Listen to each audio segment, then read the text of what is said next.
All right.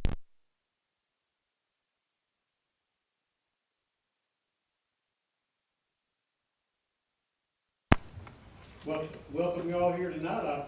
After the last couple of meetings, I kind of feel the room's empty, but the people that are with us are here and you're important, so thank you for coming. Commissioner Crawford, would you lead us in the invocation, please? Please bow with me for prayer. Almighty God, it's with thankful hearts that we come before your throne tonight to give you thanks and praise for the abundant life that you provided for us. God, we just thank you for bringing our county through such a time as we went through this past year and blessing us beyond measure to where we are today. And God, we know it's all because of you and your blessings for us. Thank you for the good health you provided, for the honor that we have to be here tonight, not only to serve you, but to serve the citizens of our county. May all the decisions we make be for the betterment of those that we've mentioned. In Christ's name I pray. Amen. Amen. Sheriff Cassidy, would you lead us in the pledge? Attention, salute, pledge. I pledge allegiance to the flag of the United States of America and to the republic for which it stands, one nation under God, indivisible, with liberty and justice for all. Thank you. You may be seated.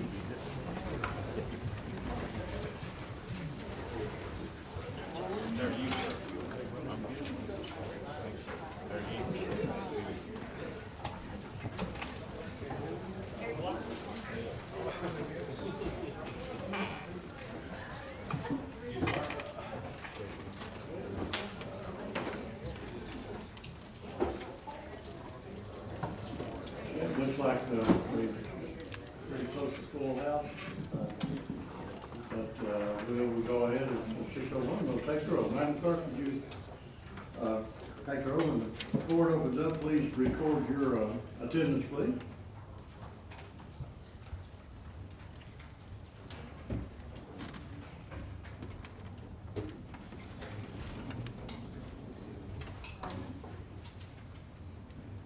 Everyone checked in? There you go, Andy. Looks like everybody's in. Madam Clerk, take the roll. 21 present, 3 absent. Thank you. Next item on our agenda is proclamations, recognition, presentations.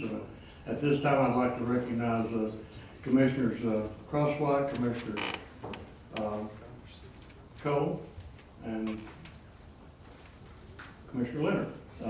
In the well, if you'd like.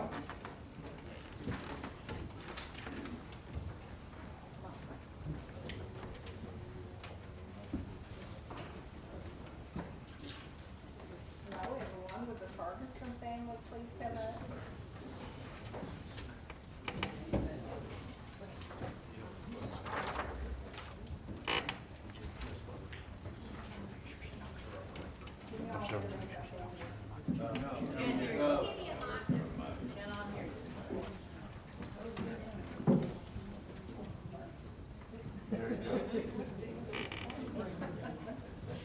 Listen, we want to thank you all for your business here in Bloomfield.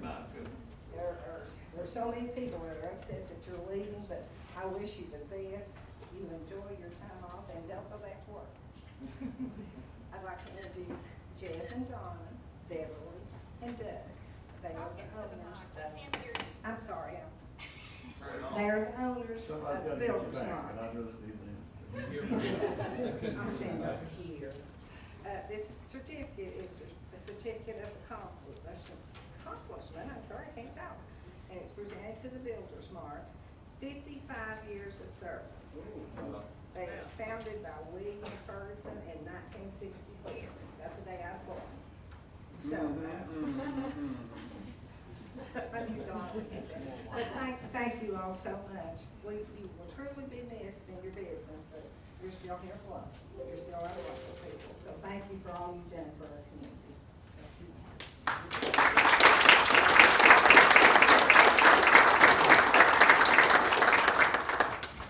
Yep, anybody, you got an open mic here. I don't know what to say except that on behalf of the Ferguson family, we'd just like to thank you for your loyalty to our small business and the fact that that they were able to stay in business for 55 years. That's really something in a small town like this. And they'd still be here today if they could get products to sell, but they can't. So if you don't have them to sell, you can't run a business that way. But we would like to thank everybody, and we really appreciate your loyalty for all the years. And they are sad to be leaving, and some of them won't go to work, some of them will. But anyway, we thank y'all so much. Thank you. Thank you, and thank you for your loyalty with Norfolk. It's not been easy to stay in business, I know, but for those like me, when you shut a business down, it's kind of like a member of family, because you get to see everybody every day. And so we'll miss you. We hope we'll see you around, and we appreciate the contribution you all made to Norfolk, and are anxious about how the future's going to look at Norfolk. So thank you. Thank you.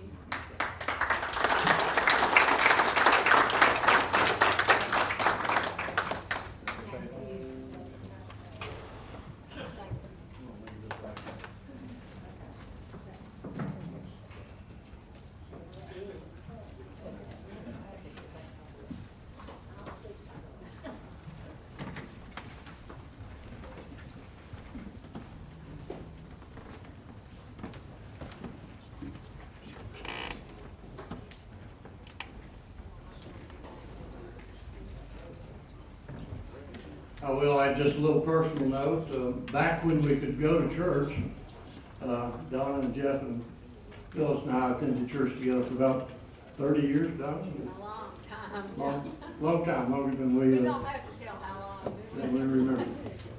Hopefully we'll get back to that. Next item up is Sullivan County Libraries. Heather, do you, I believe you had the presentation for the commission for information, and tell us how good the library is doing, man. Yes, sir, we do. Thank you so much, Mayor and Commissioners. I'm Heather Doobie. I'm the Director of your libraries for Sullivan County. I just closed the library, so I'm running a little bit behind. Hi, and I'm Megan Hopkins. I'm the Assistant Director I'm stationed in Bluntwood, but Heather and I oversee all 5 branches of the Sullivan County Public Library System. We really appreciate your time tonight, and we want to talk to you about an opportunity the library has and you have to improve the lives of our residents here.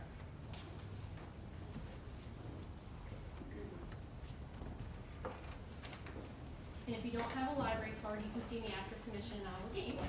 Yeah. So I want to talk to you guys about the Emergency Connectivity Fund.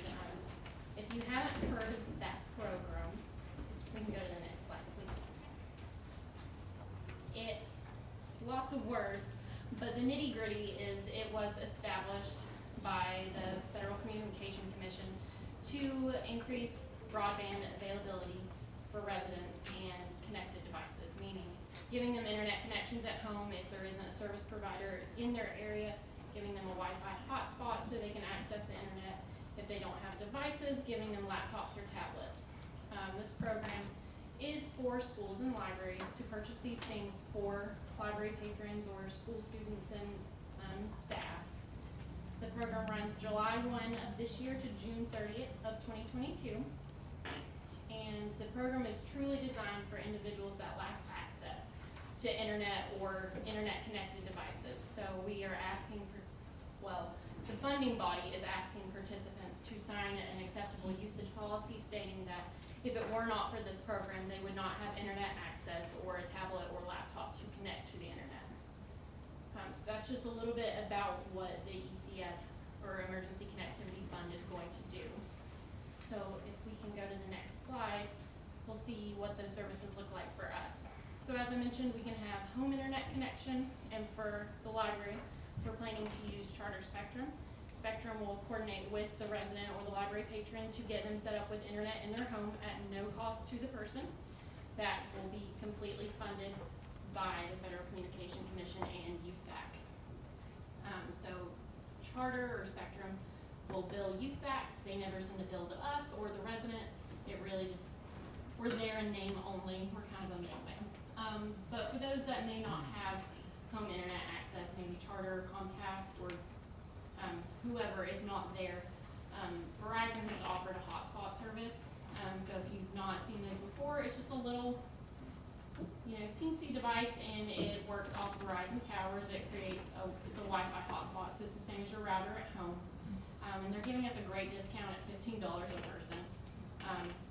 Those they'll bill us, we'll pay, and be reimbursed by USAC. So it doesn't really cost the library money, but that money does come through the library to then go back, if that makes sense for you. And then we're also gonna be able to purchase devices for these participants. So we can purchase laptops or tablets. We're looking at Chromebooks because they are very affordable, and that means we can provide more devices to more people. We are gonna limit them to one per household, and these items, the hotspot devices or the Chromebooks, will be circulating, meaning the patron will check them out, and if they decide they don't need it anymore, don't want it, whatever, they would bring it back to the library and it would go to another person. It does not belong to the program participant, it belongs to the library. So, how does the library go about getting internet to people in the community? So basically, we have spoken with Charter Spectrum, and as Megan said, this is going to be basically, we're the middleman, the broker of the deal, as it were, where we will find people who need internet access that are not current subscribers.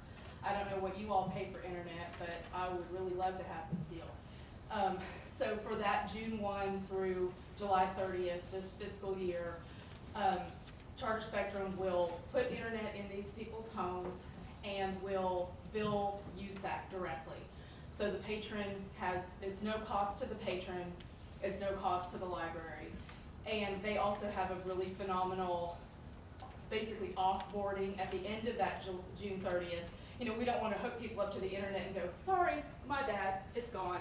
So Charter has talked to us, and they have a really good offboarding of the ECF rates, where it's a very low-cost internet that a lot of people probably don't even know exists. $14.99 a month for home internet with Wi-Fi for these participants. So you can't get it anywhere else. That hopefully is going to open doors to families and individuals in our community that don't have internet now and didn't think they could afford internet. $14.99 is much more manageable than $60 or more a month. So we are going to work with our library patrons, and our branch staff are going to work with the people they know, but we're here to ask you guys to kind of spread the word. You know your constituents, you know your church members, whatever civic organizations you participate in, Rotary, Kiwanis, anything. You probably know at least one person that could benefit from free internet in their home, or a laptop so that they can continue to work from home, or something to that effect. So we urge you to reach out to those individuals and send them to the library and let us help them. We do ask that you refer those people as soon as possible. So our application is due August 10th. They gave us a great turnaround time to collect all of these names, but we can do it, and with people like you to help us, we can help even more people. So send them to the library, and we will get them connected.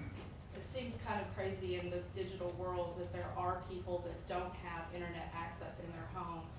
And there are a lot of people who are in that position, whether it's because of finances, which is the case for many, but also the infrastructure just isn't there in some parts of Sullivan County for broadband, which is why we're working with Verizon as well for the mobile hotspots, so that we can get the internet to as many people as possible, because job applications, schoolwork, remote work, it all requires the internet. Applying for benefits, anything like that is going to require the internet. Tennessee Reconnect, Tennessee Promise, those students that may be going virtual need home internet to engage in further education. And this program makes that possible for them at no cost. And while we have internet access and computers at the library, we're not open 24/7, unfortunately. So this is a way for us to help people be connected to the internet. Okay, it looks like you're ready for some questions. Commissioner Vance, you're recognized. Thank you, Mr. Chairman. One thing that I saw on there that you talked about Charter, you talked about Spectrum. There's other service providers, such as Bristol Essential Services, Bright Ridge, AEP to provide the services. Are they gonna be, We'll be Able. requesting quotes from those. Charter is our service provider at the library, so they very quickly gave me that information without me having to ask. so you're gonna open that up for all the? Correct. Yes. We were made aware of what exactly this program would cover on about Tuesday of this week. And they want the applications, early August. So we just figured out what we can do with it, and now we gotta figure out who can we partner with to do that. How much money are you talking about that you're gonna receive through USAC? We are going to, based on the numbers I got from Spectrum, Verizon, and Process, which would provide the Chromebooks, and that's our state contract for laptops, et cetera. We're looking at $85,000 as our request. I have no idea if they'll give us that much. It never hurts to ask. It is 100% funded. The library will not have to pay any of that. So if they can give us that much money, awesome. But if we don't get that, every bit will help someone. Yeah. So basically, the program's gonna be determined on how much money you get. Yes. And the total pool of the money is like $7.17 billion, so There's a good chunk out there. I don't know how much we'll get, but we're gonna try. I hope you get a lot, thank you. Thank you, Commissioner Jones, you're recognized. So you're using a Verizon hotspot to provide the internet there, 4G or 5G? I believe it's 4G. Yes. We also haven't reached out to like T-Mobile, Sprint, because we have the Verizon hotspots in the library already. Again, it's a current provider for us. We were able to get that information quickly. So we have some areas in Colonial Heights that absolutely don't have access without paying as much as $400 a month for their children to get coverage. It's, Which is wrong. Right. without it being just creepy slow. And you're gonna be able to provide that coverage for $14 a month, $14. At no cost to the patron. Or no Basically, cost. they'll bill us, the service provider will bill us. We will send a reimbursement request to USAC and they will reimburse it. So it's really we're just kind of the person who connects people to service. So they come to the library and fill out the application. Correct. You people on Gobble Show will hear that. Thank you, Commissioner Jones. Commissioner Crawford. Thank you, Chairman. The $30 is a minimum. Is that right for a family or a household to become involved? That is the quote from Spectrum for total, for the home internet access. But it could go up to 55. No. No farther than that? $30. $30. Okay, well, I misunderstood what the slide said. For these people that, once the program is over with, is there gonna be anything done to help these people continue that service, even though they're not financially able? Yes, sir. There is an off-boarding procedure with Charter Spectrum. We haven't, of course, reached out to Bright Ridge and BTS and all of the other service providers, but we know for sure with Charter Spectrum, they have a financial assistance program for their internet. Good, good. Thank you, Larry. Commissioner Aker. I canceled, never mind. They didn't bother calling. Then Commissioner Brock. Thank you, Mayor. This is just a shameless plug for the library. In Bloomingdale, they do a lot for the community. Mr. Harper and I worked with them a lot, and other folks have been here that have too. From the Ruatan, we'd like to thank you guys for everything you do to help us. Thank you. And for we'll get you what support we can. Thank you so much. Commissioner Cross. I'm just gonna speak as from a teacher's standpoint in Bristol, and I know there's other teachers in here, everything we do now is computer-based, everything. And like they said, you could go to the library, but they're not open. And I have kids who will work on homework at 11 at night and submit it. I mean, this is a phenomenal opportunity for students in our area that don't have access to everything. Like I said, I can't stress enough how much is on computer. It is incredible. So it's just one. Thank you, Ms. Dovey, thank you for coming and a very informative presentation. And I believe from the comments we've had, we understand how important this is to the balance of the community. Lots of us don't know what people don't have until we ask. So thank you for the good work we're doing, and when we can help you, you'll come back. Yeah. And a shameless plug, libraries are open regular hours, so our doors are open. As Megan said, if you don't have a library card with us, we can hook you up. But come see what we're doing. We've done a lot during COVID. It might have looked like we were closed, but we weren't really. Not really. And I'm gonna bring my Kindle up there. I promise. Okay. We'll come to you, that's okay. Thank, Yeah, I'll come to you if you need me to. thank you. Thank you. Next up, I believe we have a presentation by our esteemed County Highway Department. Commissioner Murray, didn't know if you were going to do it or welcome tonight. I was driving around the other day and I thought, what a great presentation this would be, and you read my mind, so you're recognized, Commissioner. First of all, I want to thank the county commission. I just thought it'd be good to come before you tonight, just give you a small update of the work we've been doing on Lynn Road. This has been we started this project with Jim Montgomery started this in May of 2020. And as of today, we've got all of Lynn Road widened to 25. We got 25 foot of binder on all of Lynn Road. I've got some pictures. I'm gonna go ahead and put the first picture up. I'll kind of walk you through what we've done. Right there, that's the drainage tile we put in on part of Lynn Road that crosses the road. The old pipe was stopped up. The next picture, please. Right there is going into what, right at the school entrance, right there at the county, that's right at the city and county line. You can see where we widened the shoulder there. There's the next picture. Right there is going through the city part. We've got an agreement with the city. We want to do the paving from city limits out to almost Millennium Drive. They're going to reimburse it. So there's about 5/10 of a mile. There's one lane where we've got the binder down and wide. Next picture.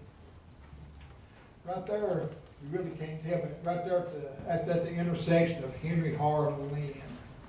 That intersection was kind of a blind intersection. It was a bad deal. Right there, some of the fill material we was using to fill that dip up to kind of take some of that site south. Next picture. Right there's another picture of Lynn Road and Henry Hart. You can see where we filled that dip. We filled it up about 4 foot. You can kind of see the picture of the guardrail there on the right. Where, where we filled that up. That really helped that intersection. That pole in the last picture, I was out there yesterday, is that pole gonna be moved? No, we just moved it. Oh, I thought it was The gonna be further pole- back up the hill. No, the pole was on the bank, and Right. for us to cut that bank down to get more sight distance, they had to move the pole down to the road. So,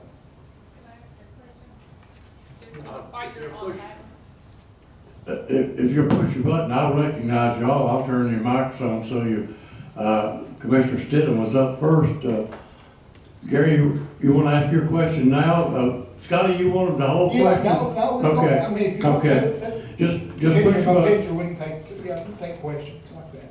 Scotty, this picture right here doesn't do it justice. I was out there Tuesday before they put the bonding agent down, and that literally is almost, what, 5 feet that you guys raised that dip? Yeah, but see that right there, that's just the shell that we use to bring it up and raise another, then we put, pressure run on top of that, so yeah, it's probably another foot. Well, I drove back across there today after you guys put the bonding agent down, and that is just unbelievable. I've been through there dozens of times before, and that hump going there to Henry Har with a school bus would have been a nightmare. With that bank gone, the amount of work you guys did was unbelievable there. For someone who drives a school bus, trust me, that's acceptable now for what it was. Yeah, that's a Great big job. improvement. You know, Okay, Commissioner Stanley, I believe you're recognized. Thank you, Chairman. Bonnie, are you all going to put up like a caution light or anything there for the ones coming like No. from Henry Har? There'll be a stop sign coming out of Henry Har there. Okay. The through traffic could come from Broward on the Lynn straight to the school, Yeah. straight to the school. I actually went out there this week too, and there has been a lot of work done. And the improvements right there, and then in that curve, you don't have where y'all took that bank off. It has really done a good job. And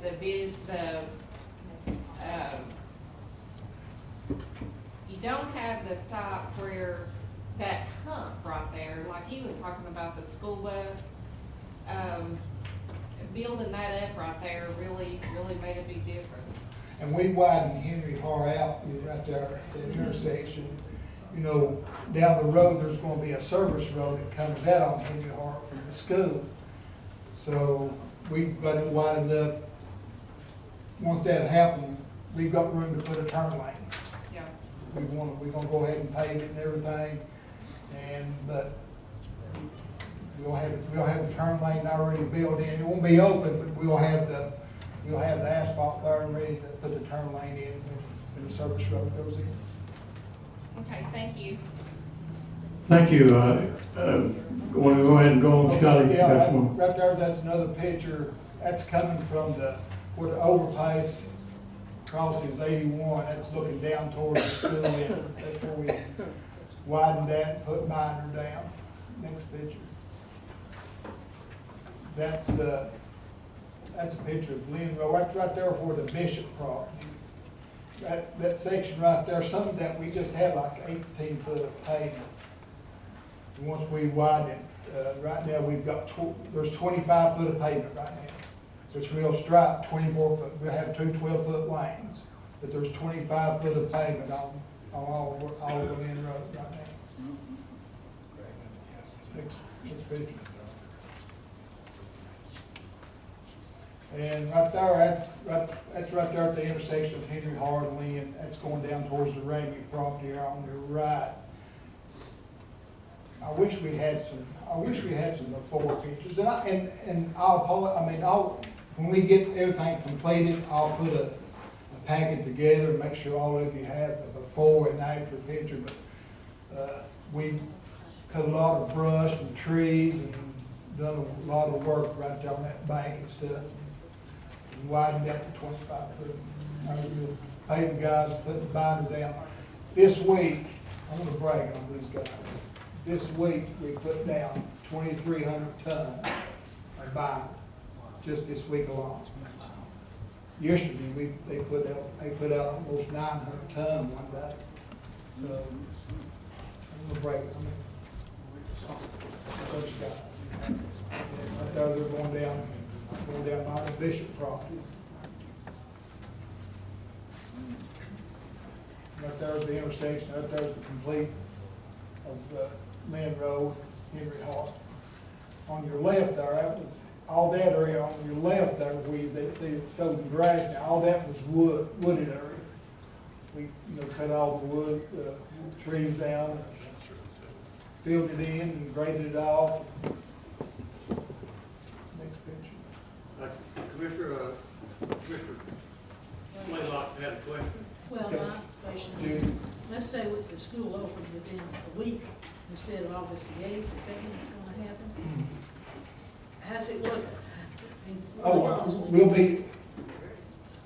Our paper machine broke down today. I started to say we got enough, we're gonna be putting topping on Henry Har starting Monday. We got some ditches we gotta dress up. We didn't wanna put topping on, then get the equipment on it and mess it up. So we're gonna clean the ditches up and everything. next week, and then we'll, another, weather permitting, another 2 weeks, we'll be done, be striped. Okay, because it's hard when you go out there, and I went out there this week too. It's kind of hard to tell what the county's doing and the city's doing. So, Yeah, the city's paid, city's paid Browder, and they paid, Right. they're paving, Shipley Fur today. okay, And they paid the section of Lynn Road, the lowest, they didn't widen it. They paved, they paved it. The city's doing a lot of paving. so you think it's looking good? Yes, it's all gonna look good What once. about those apartments that are out there close? Is there any chance that those are gonna be torn down or what? I wouldn't think so. I Okay. mean, I wouldn't think, no, I wouldn't, no. Yeah, Like I said, in that section through there, it was just about 18 foot of road, but Right. we've got wide, we've got 25 foot now, so it won't be an issue. okay, thank you. And I wanna thank Jim Montgomery. Jim went out there, like I said, May of 2020, and started talking to the property owners. I mean, when you're doing this, a project like this, it's good to have property owners on your side. I mean, you don't want to fuss, and I mean, but Jim and Samoa has done a great job. Stand up. I do too. Stand up. He's there back there. He's back there hiding, he's back there hiding. Commissioner Crosswhite, you're recognized. Thank you, Mayor. All I wanted to say, whether Scotty's done or not, I've been out there numerous times. I am so proud of your department. And every commissioner in here, we can all say thank you. And you're doing the right thing for the community and our kids. And we're just blessed to have you and your department. So thank you so much. Absolutely. Thank you, Commissioner Brock, you're recognized. Thank you, Mayor. You know, through this whole process, there's been a lot of misinformation, bad information, people carrying on about some silliness. You know, it just makes me proud the highway department's done such a great job out there. I was out there last day or two myself. And, you know, as I've said since 5 years ago, I wasn't worried about the last 1,500 feet. I'm worried about the first 15 miles. You all taking care of the last 1,500 feet. It looks tremendously better. Thank you all. I'm still worried about the first 15 miles getting there. But, you know, that's something we'll have to work on later down the road. But thank you all, and thank your department. And Mr. Montgomery, thank you. And Mr. Kearney, you're still welcome to come by and borrow Petunia anytime. Commissioner Aiken. Thank you, Chairman, appreciate it. Scotty, great presentation.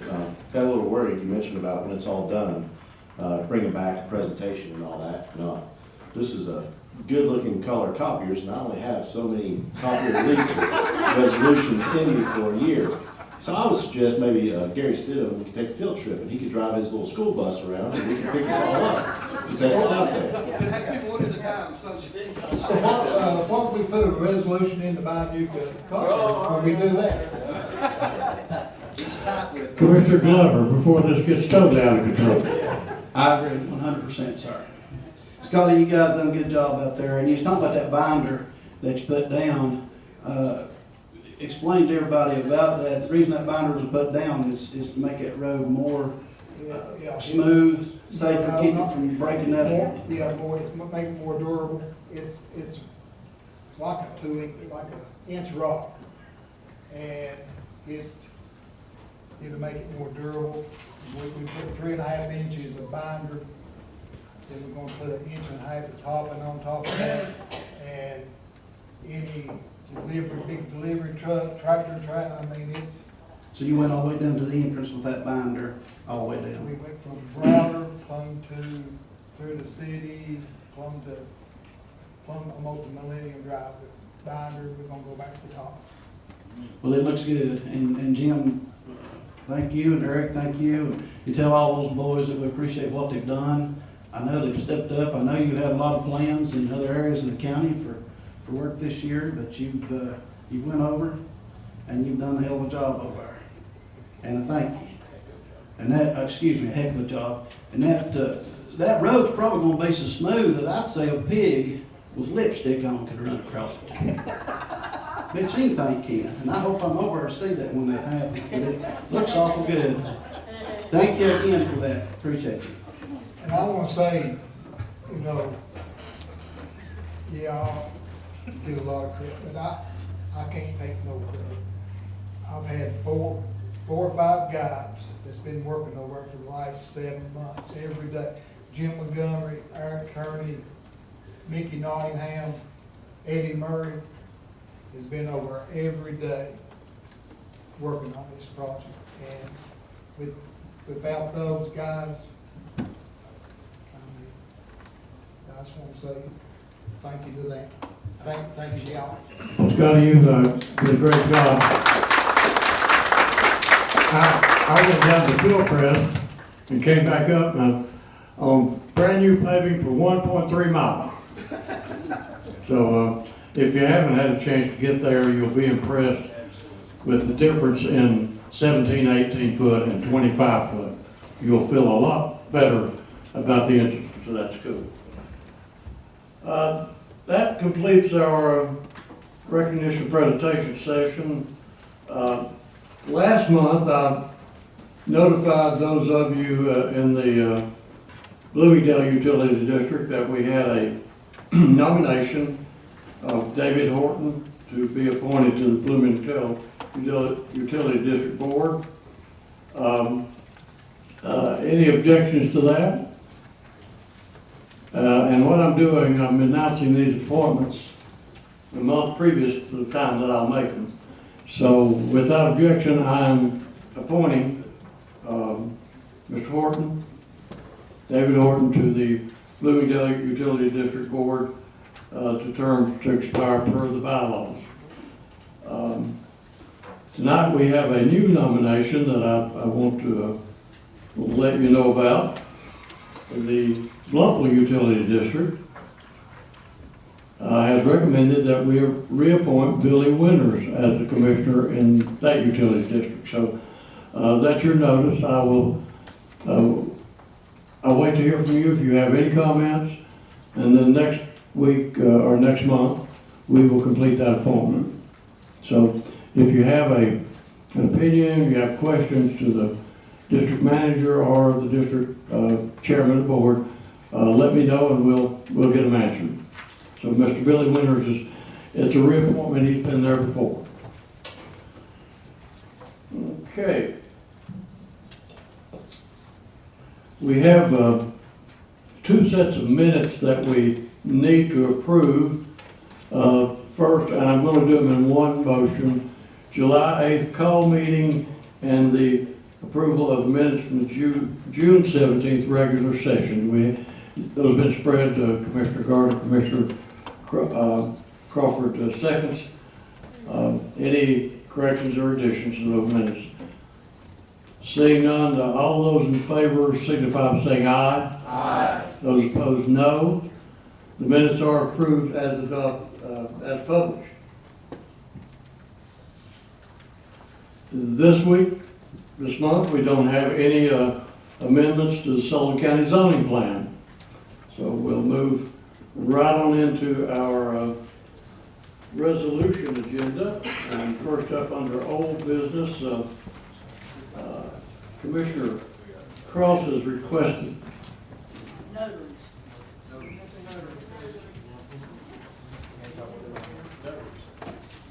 approval of notaries.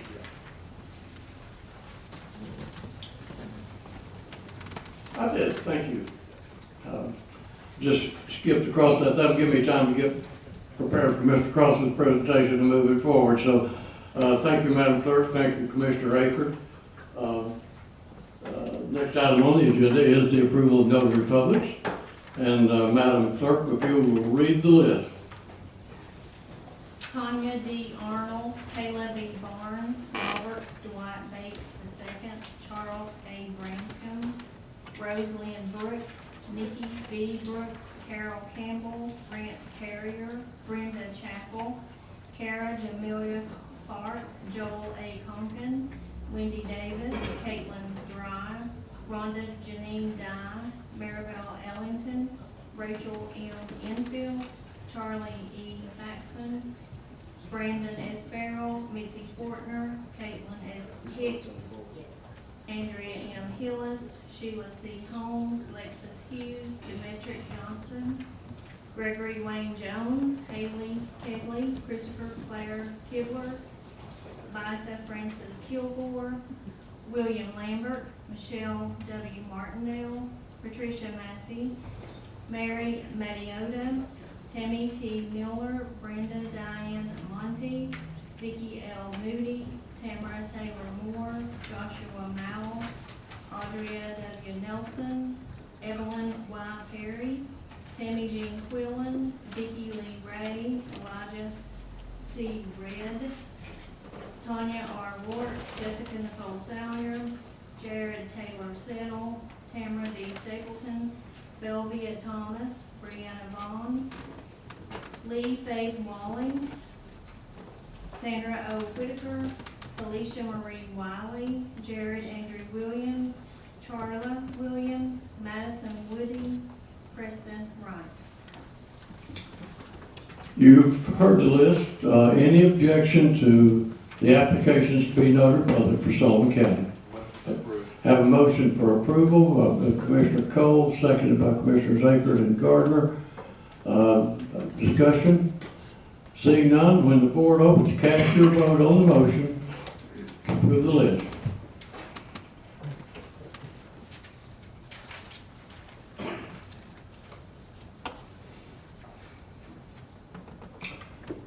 Has everyone voted? Anyone wish to change their vote? Madam Clerk, take the vote. 21 yes, 3 absent. Have received the necessary majority. The list of notary public applications are approved. And now we will get to Mr. Cross. Mr. Cross, without objection. Well, Mr. Cross, I'm going to get to you one way or the other. I just can't wait to hear you present that resolution, Andrew. We will recess for public hearing. I'm anxious to get to those resolutions. We've had a sign-up sheet in the back. We have no zoning request tonight, so I'm going to assume everybody just wants to address the commission for whatever reason that they would like. And the first up is Angela Smith. Ms. Smith, if you will come forward and give us your name and address for our electronic records. Good to see you again. Yes, sir. Thank you. My name is Angela Smith, Sales Road, Bluff City. Transparency and accountability, again. That's what we all want. Last week, this room was filled with property tax owners and school teachers who had to sit through 3 hours of this board demanding transparency from the school board on how they plan to spend $8.8 million of general purpose funds. And then, yet again, a few wanted to leave them dangling by postponing this very important vote. Not fair to any of us. Then, after some back and forth on property tax budget that was made clear by one county commission member had already been passed, that very important teacher equalization pay was passed. Could the citizens of Sullivan County start getting some transparency and accountability from this county commission on the general purpose funds and the plans where they might plan to spend it? Please. Thank you. Thank you for coming and sharing with us, Ms. Smith. Next up, Jay Baldorf. I hope I didn't butcher your last name too bad. You did fine. You did Name and address for the record, sir. Jay Baldoff, 449 Lakeshore Road in Bluff City.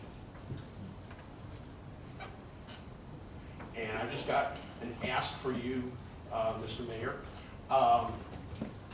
Could you give us an update or a status on the funding that was supposed to come to Sullivan County from the American Rescue Plan for infrastructure, repairs, and things like that, that was supposed to come in June? To my knowledge, it has not been materialized. And I also heard a rumor that one city in northeastern Tennessee, not in Sullivan County, has actually received funding. And I wanted to find out if you knew anything about that. I'm gonna ask Mr. Bailey to address that. I do know that we have, but he might want to get a little deeper into it than, he could tell you how much money we have in the bank and what our time frame is.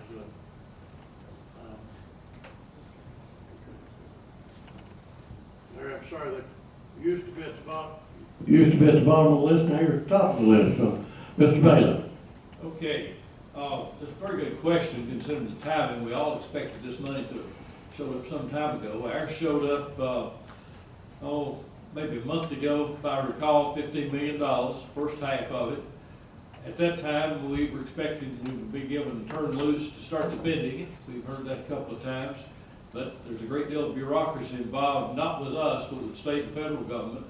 And the state has chimed in on this to give us some assistance in reviewing what we're going to plan to spend it for, to confirm that it is going to be allowed. Because the worst thing you want to do with this money is spend it for something and find out from the federal government that it's not allowable and turn around and have to pay it back out of local dollars. So I was told a number of weeks ago that we might get turned loose with some more instructions and specifics. We'll be given a consultant to confer with, to approve, to review what we're going to spend it for, and basically to review this in a way that we feel comfortable spending it as we go along. And once they do that, it's right now, the way I'm seeing it, it's not going to be the end of, not likely to be the end of July. It's probably going to be August. And I was told about 3 weeks ago that could happen. So once we get the okay from the people that will be working with us and reviewing what we're using it for, then we'll be organizing and planning and taking requests from different departments and different organizations to what it will be spent for, and that will be public. But right now, we're in a wait until we get more instructions, and that's a good process to try to make sure that we're consistently giving the same information across the state, and don't one county spend it for one thing and haul off and tell everybody else they can too, and find out later we can't do it. I don't think you want that promise. So we're taking our time, and I've been well pleased with this body and everyone else being patient and not jumping towards spending when we're being told by the authorities in Nashville to wait. I hope that answers your question. It does. You're basically thinking about mid-August is when we'd be able to actually, appropriate the money and spend it on projects and things? Well, it looks like it's going to be sometime first to August before we can really get moving on it at best. See, we thought we'd be able to get spending of this money 6 weeks ago or 2 months ago. No, I understand. And right now it's been delayed, but they're being cautious. And we will have a consultant that we dealt with last year in some federal funds, reviewing everything we do before we do it. Okay, thank you. Thank you, Jay. I might mention to you, I kind of put out the call a few weeks ago for those folks that think they might qualify for that. And I have about an inch thick file on my desk from public utilities, fire departments, things of that nature already without the formal part of it. And we have, of course, our budget committee and our financial management committee, which are 13 members of this commission, are prepared to do that. When we get the approval from Nashville, we'll start having public hearings and things of that nature. Yeah, I'm working with the local utilities and the fire departments also. That's why I'm asking the question. That's great. It's a good question. I'm glad you asked. Okay, thank you. Mr. Bailey, One thing I failed to mention there was state representatives that were dealing with us advised us as far as infrastructure to be patient, because the state of Tennessee is getting a lot more money than we're getting, and they're planning to get involved, is their understanding, in our infrastructural spending, which means they told us water lines and sewer lines and so forth. They expect the state's gonna be putting some money into that too, so we should find out what the state's gonna do before we start spending for those things. That was wonderful. Probably interest people here. Let's spend theirs first. Okay, that complete, Rodney Paget. Rodney, I about skipped over you with the list in front of me, but believe me, I'll never forget you. Name and address, please. Rodney Paget, 1125 Gottman Shoals Road. I want to address a few different things. First thing I would like to address would be, I had mentioned last week about wishing that you guys would do something about the Financial Management Act. I would implore you to suspend that act, revise it, fix it, make it readable, make it understandable, take out the inconsistencies in it, and redo that. I would ask that you basically suspend the committee for now as well. I do not recall that committee being up for a vote. Maybe I'm wrong. I went back, looked through all the things I could find, and I couldn't find where this commission voted on the 3 members that are in it. I would really love to address some of the things that Commissioner Glover said in his field the other day, but I'm not going to right now. One thing I will mention is that I read a newspaper article where the comptroller was speaking. He was talking about how great this act is and everything. It would probably make his job a lot easier, so I can see why he would like it, but I don't really love how it puts so much power in the hands of a few. And the good part of it I want to take out of it is that last week, I'm super proud of how so many of you guys didn't just go along and thought for yourselves and passed a huge, huge improvement for our school system. And I do want to give credit when credit's due. I appreciate that. I think that was the right vote. And thank you for doing that. As far as the highway department and the road goes, I would also, I would say thank you to Scott Murray. I do think that they've done a lot of work in the past 2 weeks. I was really skeptical on how that was going to go. I'm not going to say I think that's better than the 3-lane access road that was offered in 2018, because I think that offered a lot of right-hand turns for people coming from the Memorial side into that site. But it's a lot better than what we had, and so credit where credit's due on that as well. And going back to that article, the comptroller talked about, I would mention that he said that school budget recommendations or reserve recommendations are 16% of the budget. I've never heard that number before, but it was referenced in the newspaper article. 16% of an $84 million budget is somewhere around $14 million. So for the past 2 or 3 years, some of the people up here have been trying to get the school to spend money. They've tried to get them to put 1% raises in on top of 2% raises, and then put down at the bottom, but we're not going to give, we're not going to commit any more recurrent money to it. That was back when it was reserves of 11 and 12 and 13 million. So it's interesting to see that number come out.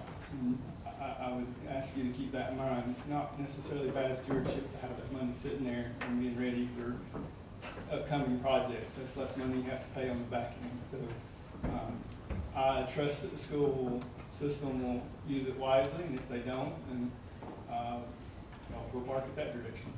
But again, the 2 things I want to get out here the most, thank you for last week. I think it was awesome what y'all did. And like I said, please look at the Finance Act and clean it up a little bit. Thank you. Thank you, Mr. Paget.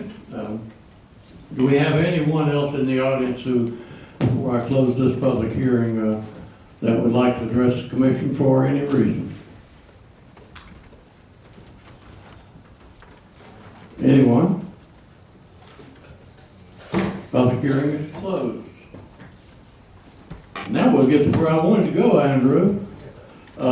Without objection, we will hear item number 9 on tonight's new business by Commissioner Cross. Andrew, you're recognized. I asked that this be moved forward. I have a childcare issue at home, and I'm gonna have to leave this meeting, so I apologize to the commission for moving this forward, but I appreciate you all for allowing that. Thank you all. This is to accept and allocate money from the grant that we just heard about. If there are any questions, I think most of the questions were asked during the presentation from the library board, or the library, excuse me, of the grant, but this is just to accept and allocate the funds from the FCC. You heard the Yes, explanation. and I would like waiver of rules. This needs to be done tonight. Commissioner Cross moves for immediate introduction and adoption of item number 9, seconded by Commissioner Cole. Any questions for Commissioner Cross? I don't see any requests to speak, so we're prepared to vote. When the board opens, please cast your vote on item number 9.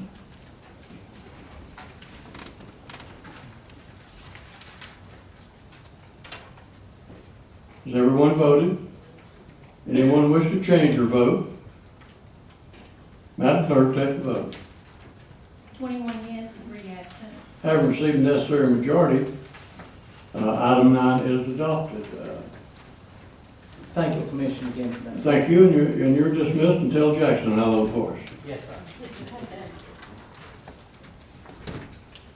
Going back to the top of the calendar, under old business, we have one resolution, item number 2. Commissioner Crosswhite, what's your pleasure on item number 2?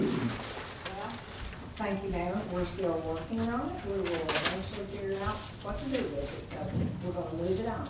Without objection, item number 2 will be rolled to the next regular calendar. Next up is item number 3, Commissioner Harper Road. You're recognized under new business on item number 3. Thank you, Mr. Chairman. This resolution in our area, we've got some roads that's able to take a speed limit of 35 versus some roads that takes 25. And this road right here, Chapel Road, it's okay to bring the speed limit up from 25 to 35. And I had the highway department go over this road, and they do agree with the change. And I know that the people would appreciate if we would cooperate on that. You've heard the explanation. Did you want that on the waiver rule? Well, I'd like to have it on waiver rule. Commissioner Harper Road has moved. I'm sure I'll be there. Moved to waive the rule for immediate introduction and adoption, seconded by his colleagues, Commissioner Broughton and Commissioner Blaylock. And Commissioner Broughton, you're recognized. If you don't care, let's put it on first reading, because there's been a lot of speeding issues as of late that we might need to investigate before we move ahead with it. Okay. If that's okay with everybody. Without objection? Without objection, that's I was just gonna comment, we don't see many raising the speed limit. Yeah, but on this particular issue, the sheriff's department's been working a lot over there to help us, and there's some issues, and we're gonna work through them, and we'll know more next month, if that's all right. That's great. Pass on first reading. Thank you. Commissioner Crawford, you're recognized. Notice on the resolution here, there's a discrepancy of 35 and 30 miles. The resolution's calling for 30 miles. Looks like that's probably a typo. We'll correct that when it's, make a note, Francis, and we get that corrected for you. Okay, any further discussion on item number 3? Seeing none, we're ready for item number 4. Commissioner Vance, you're recognized on item number 4. Thank you, Mr. Chairman. This resolution here is to submit to ETSU a correctional pathway grant, accept funds and appropriate funds. This will be administered through the Sullivan County Sheriff's Department. Is where it will offer the ability to provide classes, job placement, counseling, and transportation for qualified inmates to approved employment. And also instruction and life skills and special training. Trustee inmates will go on to work at local manufacturing plants. This is part of the program that they're trying to do for inmates that are in there in the jail, to get them outside of the jail, to teach them some type of job skills, where there'll still be an inmate inside the jail. They'll be taking part of the funding to help pay for their court costs, any restitutions or anything like that. But basically, it's a work release type program through a grant. There's no county matching funds with it. ETSU is offering $50,000 for the Sheriff's Department to administer this pathway grant. And the Sheriff's here if there's any questions. You've heard the explanation. Commissioner Vance moves for the immediate introduction and adoption of item number 4, seconded by Commissioner Gardner. And Mr. Vance has asked for any questions regarding the resolution. And I believe you worked with ETSU Sheriff to get this.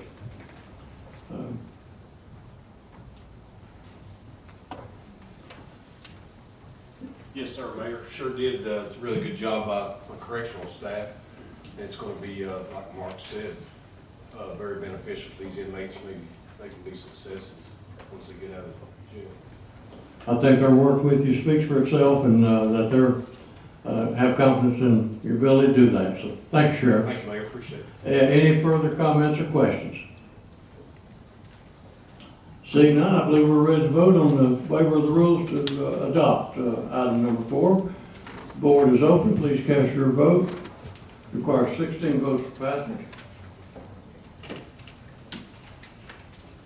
Has everyone voted? Anyone wish to change their vote?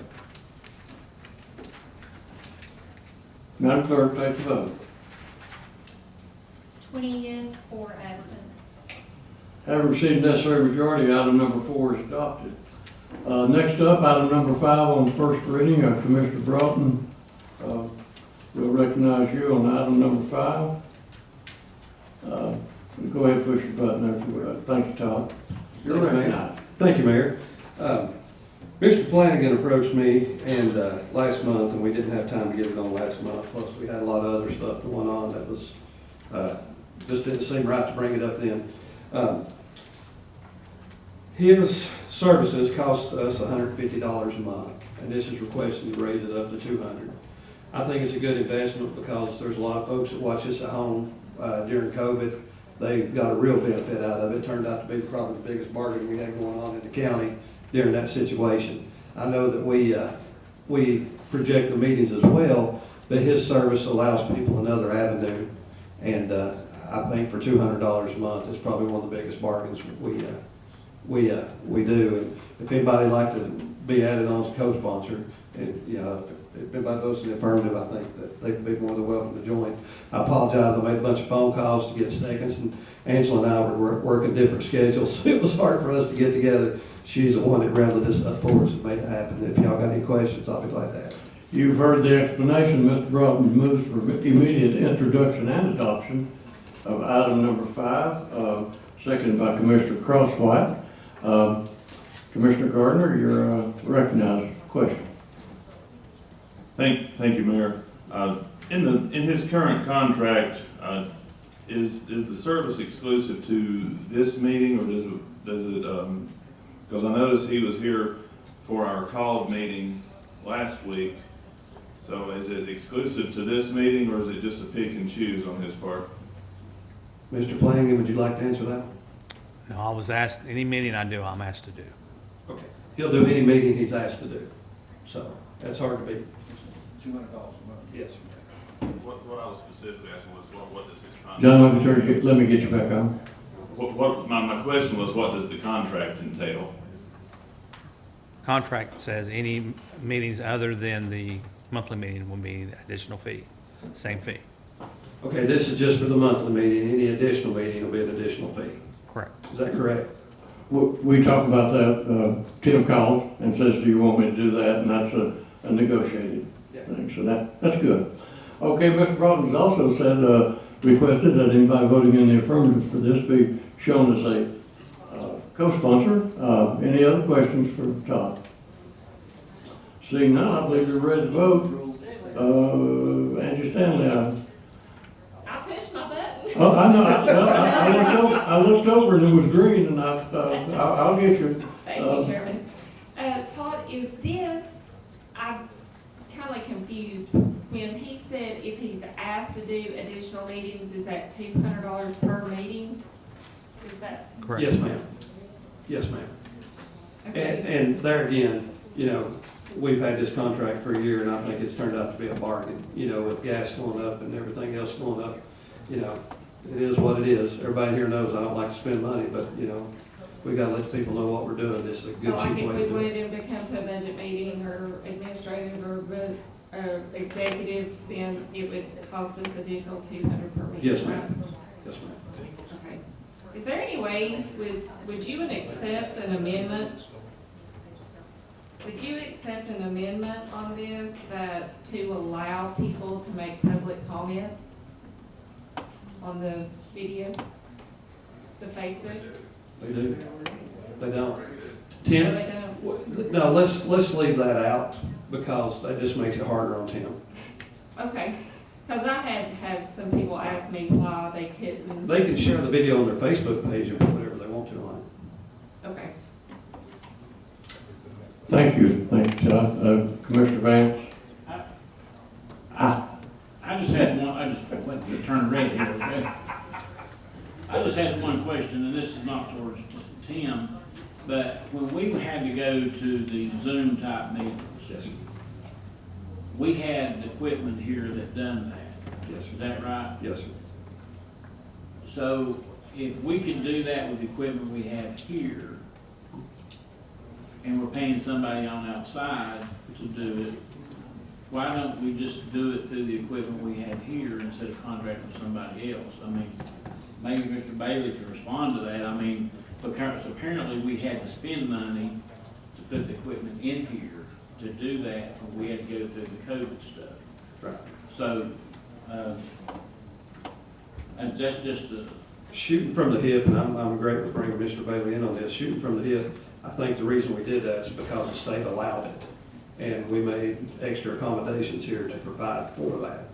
I don't think that's normally covered in the budget. We were probably paying our folks additional too, but I'll be glad to have Mr. Bailey sign in. I mean, I know the cities, they do their own video recordings, so they can. Mr. Bailey? From what I understand, I'm not an expert on it, but simply by talking to Bobby and so forth, we're very close to being able to do the same thing with our own equipment, from what I was told, but I can't swear to that, but I'm pretty sure of it, because he commented several times the equipment we had would could pretty well, but there's probably something we're not able to do without buying something, but it's very close. You'd have to ask him, but I know that it's not, we didn't spend extra money each week to do what we did. Basically, Bobby, just like right now, he's online at home, monitoring what we're doing and saying, and so it's not an unreachable thing for all practical purposes. It is doable with the equipment we've got. We possibly have to have somebody in the room, I don't know. But when he was here, we didn't pay anyone any extra. I know that. Okay, thank you. Thank you. Commissioner Crawford. Okay, Mayor, I heard you say that any other meetings that Tim was asked to come to, it was a negotiated price. Well, Now I'm understanding that it is a firm $200 for every meeting. That's what he said, so that's a negotiation. I'd get it for $150, I would. Okay. He's smarter than that. Throughout this year, we've talked about it. Tim's always been willing to respond when we needed him to. He comes in and sets up, and Commissioner Stanley wants to speak, and then I'd like to have a comment too, if I may. Commissioner Stanley?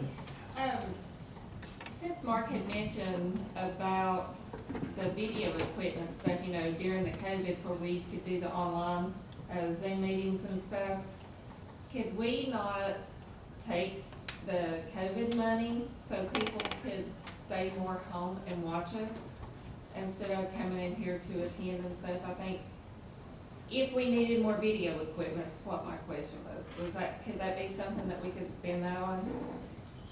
I think, Mr. Bailey, it's certainly something we can ask for, and try to get approval for that.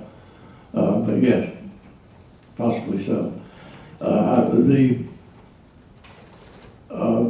The bar for spending COVID money, American Rescue Plan money, bar has not been set yet. We have to see what is being approved, and that may be something we want to do.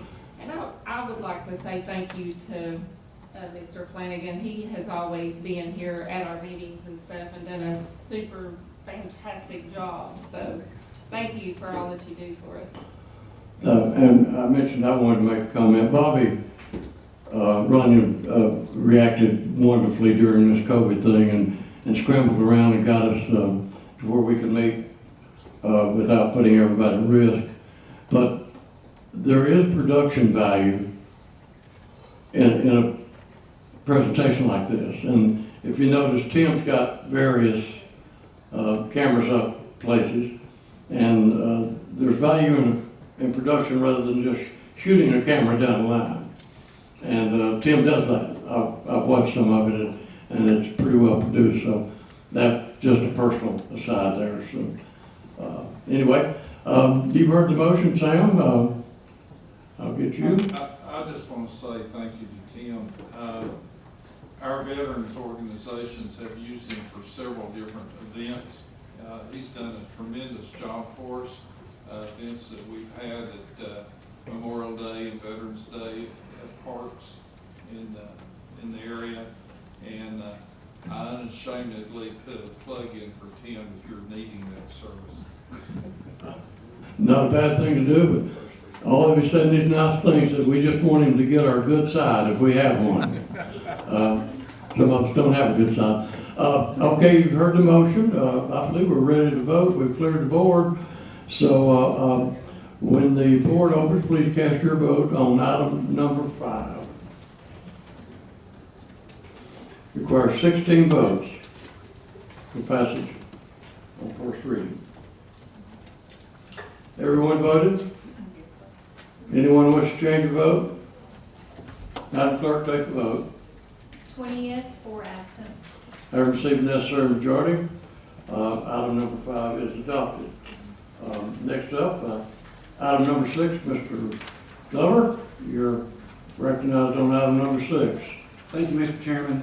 This resolution is to approve termination of restrictive covenants forbidding the sale of alcoholic beverages on real property located in the southwest corner of the intersection of Highway 11E and the Industrial Park Road in Piney Flats in Sullivan County. If you'll look at the map that's provided with this resolution, and if you'll look, you'll see Highway 11E on the front. If you'll look at number 77, which is a 2.9 acre lot, that is the lot that's in question on this resolution.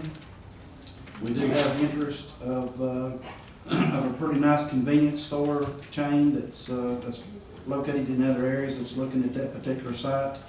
And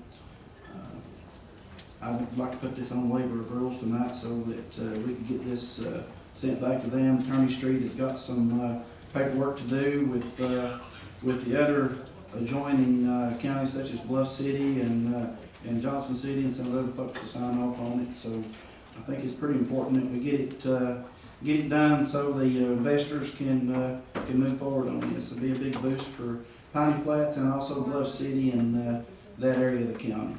So that's basically what it is. I don't know if you want me to read the whole thing, I will, but that's basically what it is. Okay, you've heard the explanation. Commissioner Glover moves immediate introduction and adoption, properly seconded by Commissioner King. Commissioner Morrell, you're recognized on discussion. Thank you, Mr. Chairman. I think this would be a great thing. What I was wondering was, what we're doing is just affecting the small portion there marked for designated age. Well, it's not? Okay. I just wondered, as deed restrictions go, and I guess this is something for Dan. Dan, we don't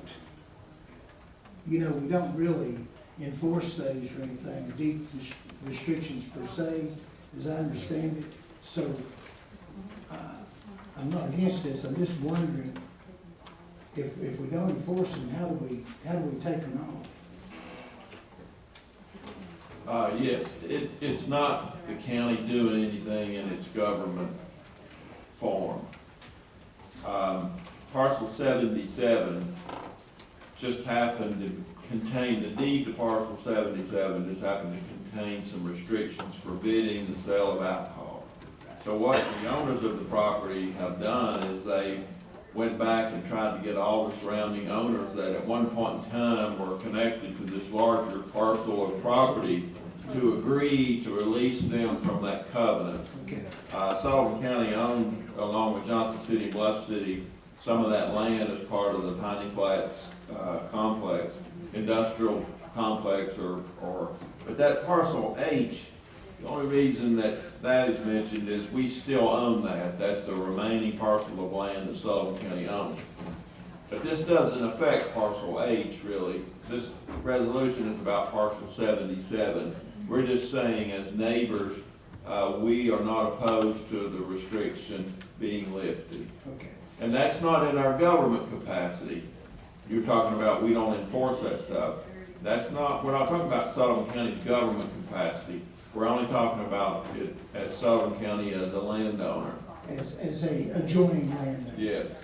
Okay, so basically, I guess all the adjoining property owners have agreed to release these restrictions along with the, I guess, the owner or the individual that's over the estate, wanting those restrictions lifted. Well, now, there's not an estate involved, so I'm not really. Okay, I thought I seen a trustee or something there. I'm not sure where you saw that, but as far as I know, there's not an estate involved. Now, the owner of the parcel 77, seems like I do recall, maybe that's what you're talking about, the owner of parcel 77 did involve a trustee in some form or fashion, but I don't really remember in what capacity that trustee's speaking. But I don't think it's an estate, but it really doesn't matter. It's not relevant to. Okay, I just wanted to understand. Okay, thank you. Dan, let me ask you, and this is a broad global question. Enforcement of restrictions, deed restrictions, would be a civil matter, would it not? Yes. Okay, so it wouldn't normally come before a governmental body to enforce a restriction in a subdivision, for example. Exactly, and that's why I said this is not before us in our capacity as a governmental entity. The only reason we're asked to approve this is because we're an adjoining property owner. Okay, thank you. Any further questions for the sponsor? He's asked for immediate introduction and adoption. Take 16 votes for passage. When the board opens, please cast your vote on item number 6.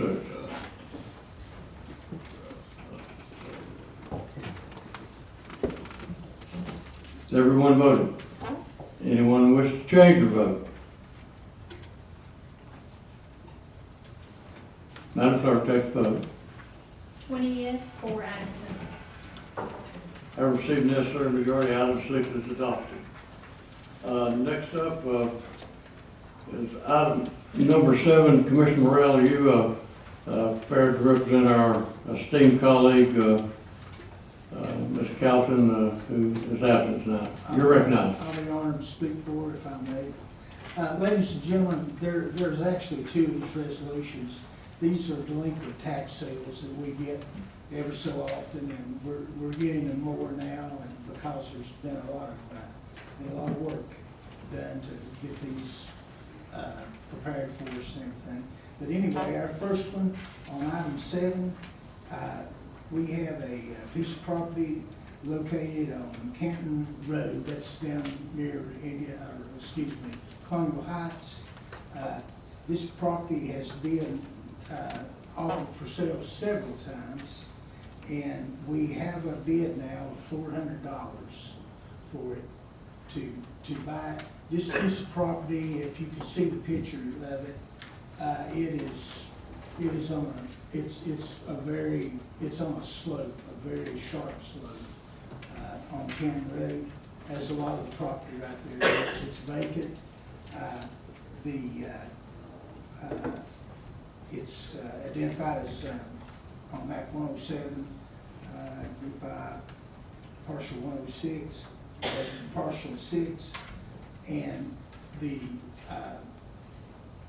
Delinquent Tax Committee has recommended that it be sold for this amount to get it back on the tax roll, so we can start getting some taxes brought in on it again. So that's what we got. You've heard the explanation, properly seconded by Commissioner Gardner. Any questions from Mr. Morrell? Seeing none, I believe we're ready to vote on item number 7 when the board opens. Mr. Morrell moves immediate introduction and adoption of item number 7. Has everyone voted? Anyone wish to change their vote?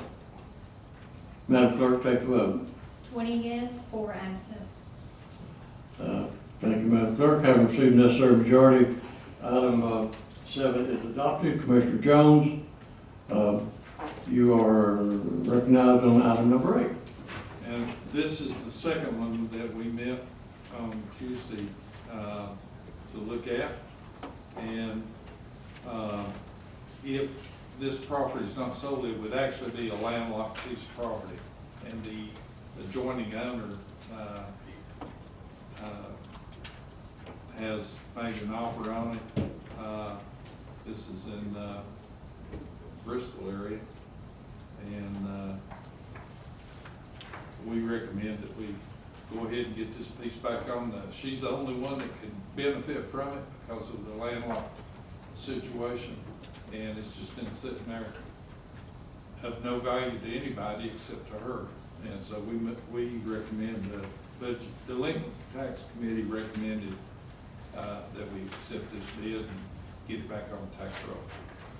You heard the explanation, getting down into my price range, Sam.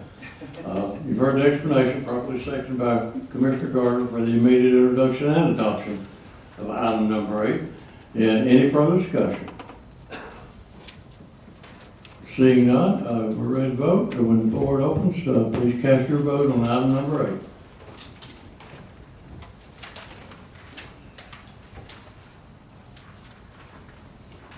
Has everyone voted? Anyone wish to change their vote? Madam Clerk, take the vote. 20 yes, 4 absent. Have received necessary majority, item number 8 is adopted. Last on the agenda is a resolution that we received today. We generally want those by Wednesday, but we want this one going at least first reading tonight. So Commissioner Vance, you're recognized on item number 10. Thank you, Mr. Chairman. This is on first reading. I think it kind of goes into what the public comment was regarding to the American Rescue Funds and so forth. I requested Mr. Street to research the private act that was put in place, the Sullivan County Financial Management Act, which does give the county commission the authority to create a committee. So that was the avenue that I was looking at going forward. I won't say a whole lot about this resolution. It is a working resolution. I want it to be discussed, input brought in by the commissioners. This is a big issue for this county to receive $30 million. There's a lot of positive things that can be done with this funds that's coming to this county. I feel like that we as a body of commissioners that represent the taxpayers that's received this money, it needs to be an open communication about what the funds can be used for. I think the commissioners should be looking in their own districts of what improvements they can make, and I'll give an example. One of them would be, do we have areas in this county that need water upgrades? Is there people still living on well water that need water upgrades? To look at the utility systems such as the water utility district. Is there areas in this county that needs upgrades for water for hydrants, fire hydrants? You have broadband needs and so forth in this county that may need to utilize. And I think each one of us should take the responsibility of looking at our district and looking and bringing these ideals and concerns to the utilization of these funds for the infrastructure improvements across the whole county. But anyway, like I said, this is first reading. It'll be up for vote next month. Maybe we'll have more information. Mr. Bailey will be able to share with the commission, and Mr. Venable can share with the commission. But several counties and several cities have already aggressively placing bids. I read where Washington County had already issued some contracts to upgrade water in the Jonesboro area. So I just want us to get organized on this and look at all the different things we can do. That's why I looked at the makeup of 2 members of the administrative, 2 members of the executive, 2 members of the budget committee, 1 from the Financial Management Act on that committee. Also, some of y'all may realize or may not realize that the budget committee made a recommendation of hiring an individual person in the purchasing department and also someone in the council budget department that will keep updated on all the information coming in from Nashville and from Washington about how these funds. Those people would also serve on that committee as advisory from a council budget and purchasing. The mayor also would be on that committee, but I just thought putting it together and discussing it with Mr. Street, I thought it was a good time to put it out there to see where we need to go. I'd like to personally know myself how we're going to deal with this money and how we're going to make the decisions and how we're going to gather information to make the best decision for this money. So, first reading. First reading, we have Mr. Glover seeks recognition, but is passed on first reading. Mr. Glover. Thank you, Mr. Chairman. This particular resolution is kind of, I don't know, surprising to me. And I would like to correct Mr. Vance. The Budget Committee didn't recommend the hiring of this particular person. It was the Finance Committee, and we done that through the Finance Committee with Ms. Chris Davis to get that particular person hired and in place. And the Finance Committee, it was formed for a reason, and that reason was to do jobs like is handed to us with this COVID money. The Finance Committee is a well organized committee. It's got the mayor on it. It's got Mr. Larry Bailey on it. Larry is the finance director. We got Leslie on it. Leslie's the assistant finance director. Chris Davis comes to our meetings. She's on it. Commissioner King's on it. Commissioner Crawford's on it. We also have Highway Commissioner Scott Murray on it. And we have talked about these funds. These funds are very important. But the way we've addressed these funds is to take the recommendations of commissioners and the commission as a whole and look at it through the Finance Committee, then bring it back to the full commission, let the full commission decide what to do with this money.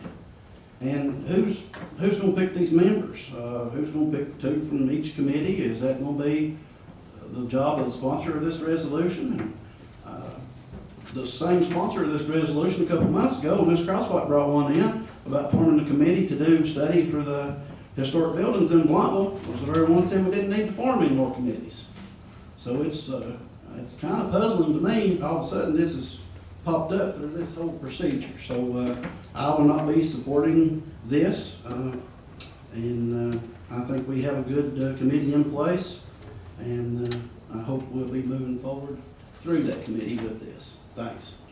Mr. Vance, you're recognized. Well, I'd like to respond to that. He don't have to support it. That's his choice. But I think that each one of us elected here in this chamber, we all have some responsibility to our citizens. And I think the more people that you allow to be involved in the processes of dispersing, expensing, and appropriating $30 million, that I take that very serious. And I don't think that, speaking negative towards the Financial Management Committee, but I feel like we have an obligation and a responsibility to oversee this as well. One of the things about the 2 members of each committee, that would be something that would be sent back to the chairman of the Administrative, Executive, and Budget Committee to make a determination who they would like to have on that committee to represent their committee. They would make that choice. I'm not picking anybody to say that Todd Broughton and Terry Harkerode would be from one individual committee. This is allowing us to do that. as a commissioner of the city is that probably none of the $30 million would ever be spent inside the city of Bristol or the Kingsport. So the ones, in my opinion, have the most invested in this is the rural commissioners. And that is the point I was trying to make. I don't want to serve on the committee. But I think that for the ability of us doing this and openly, and we talk about transparently, you create a committee and you put people together to make that decision. And the time it comes to the county commission, it's been studied, it's been considered, and everybody has an input in what is finally sent to the county commission as a whole. We are elected officials. We're responsible for the $30 million. The decisions that we make, if they're bad, we will have to answer to the piper over that for being a bad decision. And not dependent on 3 commissioners or another committee. We have that obligation. We have the liability and we have the responsibility to make sure that we do this and do this correct. I think each one of you heard Mr. Bailey say, I think you've heard Mr. Mumpower state this in Gatlinburg. That it's very important that we don't do anything incorrectly because we may have to pay the money back. So this was on first reading. The commission can vote however they want to do it. If they want the financial management committee to do it, that's your choice. If you want to be more involved and make that decision, then vote for the resolution. Mr. Akers, you're recognized. Thank you, Chairman. My question is probably geared towards you, Chairman, as Chairman or Mayor, and maybe it's Larry Bailey as Director of Council Budgeting. As we all know, as long as I'm going to be here, I'm going to be kind of like Rodney, talking about things and bouncing my head against the wall about the process of stuff. I've attended some of the financial meetings, and I'm assuming whatever projects that would be come up to spend the money on has to be voted on by through a resolution, correct? That'd be my understanding. That's my understanding. So I do think Mumpower has mentioned about having a committee. I mean, I think we've got plenty of committees. We've got executive, admin, budget, and finance committee. There's 4 committees that's all going to be talked about. We do need to think about a committee that has been talked about, is about the census and redistricting committee. And so, you know, I do agree when we think about these committees and about time management, we need to think about what committees are going to, you know, we need to really focus on and everything. Because I do think we've got plenty of input and with the finance and budget and the executive admin to do all this. Thank you. Thank you. Commissioner Glover, you're recognized. Commissioner Akers it hit spot on when he said that these will have to be done through resolutions. Each commissioner is welcome anytime at the Finance Committee meeting. Each commissioner can come to the Finance Committee meeting, talk to us about the particular resolution that they're wanting to sponsor for some of this money. That way, we can sit there and discuss it with them, and if they want to move it forward for the full body of the commission, that's the transparency part of it. So you're bypassing all this other back and forwards, and you can come as a person, present your case, present the resolution to us, ask for the money, then it comes before the full commission. The full commission's going to vote on it. That's how it's going to work. And if anyone's in question about the performance of the Finance Committee, Mr. Bailey's sitting right over there, he can tell you. Mr. Bailey, do you feel confident that this Finance Committee can handle this project?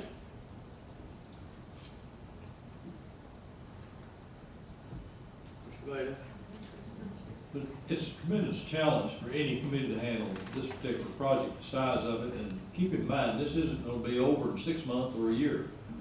This is gonna be 3 to 4 years before it's complete. And if you read the Financial Management Act, as I interpreted it, whatever is recommended to be spent will have to go before the Budget Committee and County Commission before it can be spent. Exactly. Thank you, Mr. Bailey. Mr., were you, That's the only question I have. I mean, I've got confidence in every member on there, and I hope the commission's got confidence in us. Like I said, you form another committee, you're gonna go through a process that can all be handled one-on-one. We've got Chris Davis there with us. The personnel that she hired has got experience with these type of grants, and that was a plus for Sullivan County. And I just don't understand why we need another committee, but that's here or there. Commissioner Crawford, you're recognized. Well, the way I understand what Mark is saying is a process. And I feel we have the process already in place. It's just a matter of, I mean, every commissioner in here is going to hear what is going to be presented to them. It's not going to leave anybody out. The process is in place. And I'm like Larry, it's going to be a tremendous task, whoever takes this on. And it's not going to be an easy thing to do. And that's why we'll have to, whoever the committee is going to have to bring it back to the commission and see what their input is on it too. But I think the process is there. We've got the admin committee, the executive committee, the financial committee, all the processes is there. And I think any of those committees could handle it. There's no need, in my opinion, to form another committee to study and make those requisitions and bring it back to the committee when the process, the people, the committees are already in place. Let them handle it, bring it back, present it to the whole commission, and the decision is made. It's not like anybody's going to be left out, by no means. I don't think it's going to be any more inclusive to form another committee to bring the same information back. That's my opinion. Commissioner Crosswhite. Thank you, Mayor. I appreciate Mark bringing this resolution to us, but I agree with Herschel. The finance committee's already set up. If I want something that I think is good for mine at Tony Michael's district, I'm planning on going to the finance committee and saying, you know, I'd like to make this presentation and see if they would approve it and then bring it back to the commission. I really, like I said, I appreciate Mark, but I don't really think we need another committee. I think we'll leave it in the finance budget and to the whole commission then. So thank you. Thank you. Commissioner Vance, you're recognized. Well, I'm fine however y'all want to do it, but I just want to let you know in the Financial Management Act, in October, the county commission votes to who goes on the Financial Management Committee in October. I was trying to create some transparency and create some continuity. I would hate to think Mr. Glover would do all this work and then come October, he may not sit on that committee, and that was going to be an issue or a concern. So that's no guarantee that the financial committee will be the same come October. But like I said, this is resolution number 1, or on for first reading. We'll talk about it more next month, and the commission can decide how they want to go. Thank you, Mr. Vance. Commissioner Glover? This is my last comment. It don't matter to me in October if I'm on the damn beverage board. Excuse me. The beverage board. But I'm not going to sit here and go back and forth. We also be assigned members to the budget committee too at that time. So in other words, that's fine. Whoever's on there, I'm sure they can handle it. You're in good hands with Mr. Bailey and the mayor and the other folks on that board. So I'm sure it will be handled very well. Okay, we're going to move on. Mr. Bailey, I believe we have a letter that must be entered into the record tonight regarding application for a bond issue. And, okay. This is requested each year to be presented to for the purpose of the qualifications for the three-star program of economic development for Sullivan County to qualify, and this is important as far as grants the county gets for different purposes. And the first topic is the debt management policy, which we provided that each year. Debt management policy, it hasn't changed. Right now, it does need changing. It will be, because there's two things involved. There's new publications coming out that we're supposed to comply with. There's been new laws come up with as far as Mr. Akers' leases. I'm afraid we're gonna be more involved with leases than we have been based on the language I've read. And that's coming both from the Governmental Accounting Standards Board and State of Tennessee. It's both requiring more involvement with those leases, and it will be forthcoming sometime. I'm not sure how long it's gonna take, because I have seen the draft of what's coming out on it, and it does have additional requirements. And what we've got right now is about 10 years old, and you've seen it several times, and I realized some time ago we needed to do it, but knowing the new standards are coming out, we'll try to include those in new requirements, because they're gonna have to be. In other words, that little form we make every now and then, a certain form, reporting what debt has been issued, what the interest rates are, and what its purpose is. We do that after you've approved it each time. Well, right now, it's going to involve some more approval in Nashville before we actually do it. So it's going to be deeper instead of for other people just as well as us. We'll have to submit leases and so forth, as I understand it, to be approved in Nashville. So that's not my request, but it'll be part of it. That's another step before we can actually go out and lease something, like cars or whatever, is my understanding. So that's coming up. The annual cash flow forecast, you all don't normally see that. We see it, and we people working with budgets, we deal with it every year. We have to do some calculations to make sure our cash flow will meet any debt that we've got as far as leases or capital outlay notes or whatever. That has to be verified. If it shows that we need to borrow additional money for operational, we must have that cash flow to support it, that we can pay it off. So that's one of those things about the annual cash flow, and in presenting the budget that will be going to Nashville and sometime in the next week. Those have been prepared for certain of the funds that they request among this year, and they have certain stipulations that we've got to do.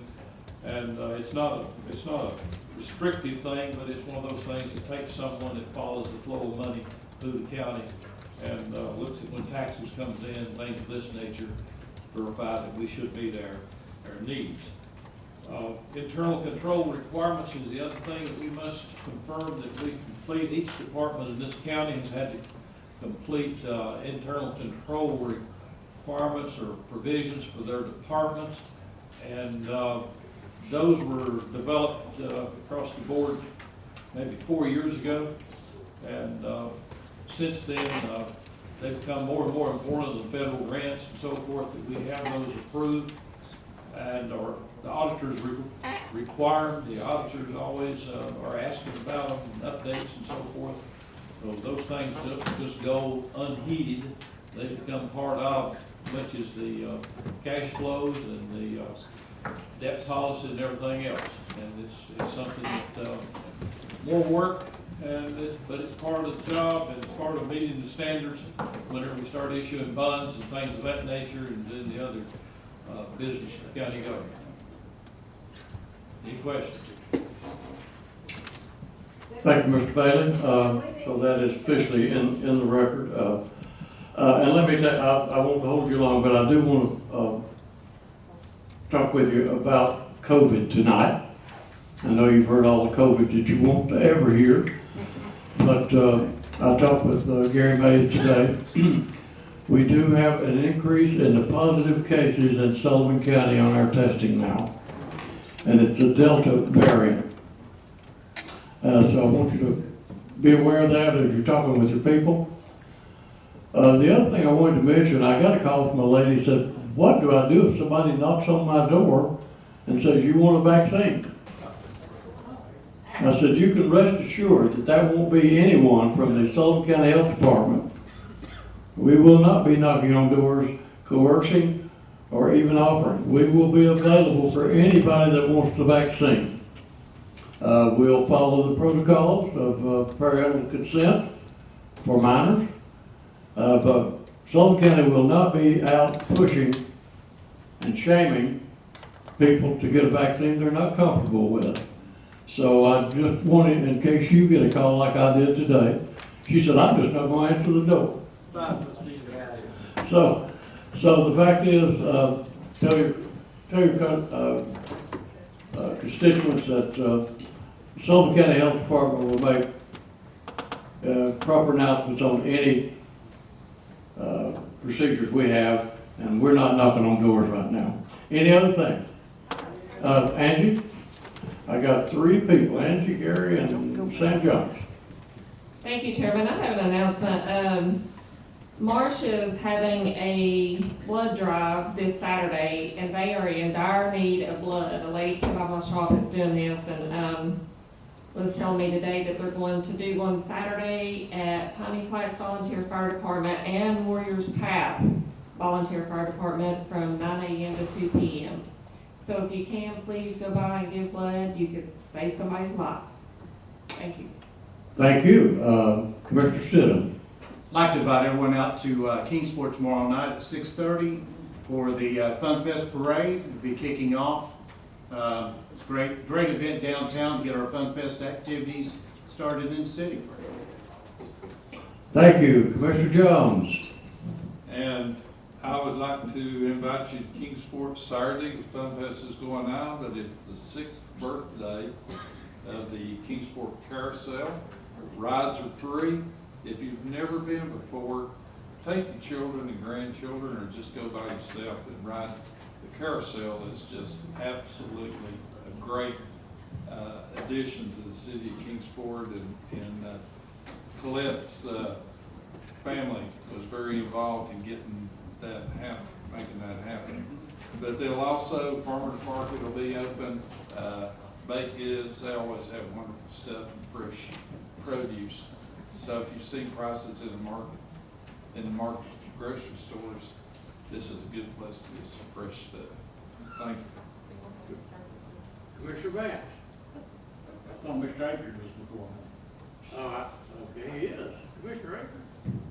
Thank you. This is nothing official because I haven't made a decision yet, but since Larry Bailey brought it up, if I were to run for governor, my platform would be to get rid of copier lease resolutions. I understand that it's possible that paper clips could be at the next time. That's good. Mark, you're That's recognized. really good though, because Minola's got a big lobbying pack for you, but I just wanted to remind you, August the 6th, will be the EMS station groundbreaking over in Bluff City. If you don't know where that's at, that's down before you get to the flea market behind the Shell station that the city of Bristol donated the land to the county. So that's August 6th at 9 a.m. I hope to see a lot of y'all down. Where's the opening of the one in Kingsport? According to Mr. Mays, it's probably gonna be a couple of weeks. It's gonna be a couple of weeks. We're trying to get the appliances and everything. Okay. Thank you, Mark. I didn't have you turned down. Commissioner Glover, you're right. Commissioner Glover, you're recognized. Thank you, Mayor. Chris Ramsey's here tonight, and on everyone's desk, he put a packet on there about the UT extension for Sullivan County. And Chris has hung around through this whole meeting tonight, and I just wanted to recognize him and see if he wanted to say anything about this packet that he gave to everyone, or if he wanted to say a few things. We're always happy to hear from Chris. And maybe he'll tell us what Austin's up to. Thank you for the opportunity, commissioners and mayor. Austin's doing very well. Finished ETSU and off doing his thing on his point tech business. But you know, it's always a great opportunity to be able to lay that on your desk, because we're very proud of what we've offered, and often it's things that we're recognizing people for. Sometimes it's things coming up in the next 2 or 3 months, but we're sure far beyond where we were 12 months ago. And it's great to be able to meet the people like we were, a couple of years ago. And people are excited again to be able to come inside the office, and talk to us. And one thing we are able to do now is take credit card payments. We kept saying for the last 10 years, you know, this will be a great thing. And, you know, when it comes to government and all the rules and liability and guidelines, well, we finally are. We are one of 3 counties in the eastern region of 33 counties. We are a pilot county along with Knox County and I think Loudoun County. See how it goes. So we have a machine in the office. People can hand us a card and pay for it, you know, electronically. We are not able to take payment over the phone. They have to purposely do that themselves. If they are at home and they want to pay online, they can go to our website and enter a number and pay directly that way too. That's kind of exciting, give people a different opportunity to make it more convenient. You know, all kinds of things coming up. I'll focus a little bit more on our horticulture programs and our beef cattle programs, small ruminant, which is goats and sheep, and all kinds of things related to that. Our Master Gardener program coming up in the fall. Plenty going on, but please come by sometime and visit. Things are changing too with the Ag Center, plenty going on there. Be excited to get the bull riding events back in the fall. I think starting along the 1st of November. Plenty going on, but thank you again for the opportunity. Any questions? I'd be glad to answer those if you have any questions. Thank you, Chris. Yes. Anybody got a question for me? Dan? I hope I'm not putting you on the spot, but this huge animal on back of page 3, was that raised in Sullivan County? I don't know. I can't see. That's a good answer. Yep. Well, I'm sorry I asked. There was somebody in my office a couple of put that together. I doubt it was, but I don't know. I don't remember the picture. Okay, I think that was. Yeah, we do have, I'd say, Dwight could probably even hit closer to me. I'd say we have 12 Angus breeders in Sullivan County. We have a lot of quality Angus cattle comes out of this county and goes other places, you know, across the state. So always proud of our Angus breeders. As well as Simmental, we have some Simmental breeders and Hereford breeders and Charolais maybe. Okay, thank you. Commissioner Crawford, you seek recognition? I was just gonna plug Fun Fest again, the 18th and 19th at Civic Auditorium in Kingsport. The Appalachian Express Course will be performing from 6 till 8. Tickets are $5, and there will be tickets at the door. So show up if you want to hear a good night of barbershop harmony singing. We'll be there. Commissioner Vance? Somebody pushed my button. Did somebody push your button? Okay, Commissioner King? Nobody. Thank you, Mayor. Lindsay, Chris is here. Our Ag Center, it's not kind of two different things, the UT Extension and Cattlemen Association Ag Center. But it all works together. Our dates this fall are filling up very fast as far as the Ag Center, what we're, programs and stuff that we're having, events, meals that we're cooking for people. And so if you've got any kind of group that wants to have a meeting there, you know, some kind of meal, get your name on the calendar pretty quick, because especially Friday and Saturday nights. And then once the bull riding, and we've got some cattle sales, another thing that, and some we're having one event during the day and one event during the night, so it's filling up, and of course that's what we want, because that's basically how we pay to keep the lights and the water running and everything. So it's a good thing that, you know, we're people being able to get out and go do things. So anyway, thanks. We got the best deal in the county for a wedding reception. I mean, you go to other places, 3,000 or 4,000. They come to us and say, okay, how much is it? I say, $550. And she says, they say, 100? And I, yeah, sure. Oh, we'll sign something. Yeah. No bargaining on the part of wedding planners or moms or dads or brides. Well, that's good, very, very good. Send them our way. One last thing I wanted to ask Mr. King back here, Dwight King, King Brothers. The Republican Party is planning on having a dinner on August the 19th, and I believe their guest speaker is Marsha Blackburn and Haggerty, I think. No, just Mark. Just Marsha Blackburn, and that is the night that we have our commission meeting. And I would like to ask the commission if we could change our night of meeting on August the 19th to Tuesday, August the 17th. Several of us would like to go to that fundraiser for the Sullivan County Republican Party, which is going to be held at the Ron Radsley Agricultural Building. And I think Dwight and Herschel will be cooking steaks that night, so they will probably be here. So I just wanted to bring that to Mr. King's attention if he wanted to address that now while we're in session. That's, I had that on the list next, but anyway, I'm glad you brought it up. We are, we tried to get, Senator Haggerty here. He had another obligation, so we got Marsha Blackburn coming. And, she gave us that date. We didn't plan it, that's the date that she gave us. So it's either do that or, not have it. So that's the reason that we're asking to, move it. I know in the past we had, kind of had a mix-up on some things in another date, but hopefully this is going to give us enough time that we can do that and with no objection. And I hope everybody in this room comes to that meeting and meets with her.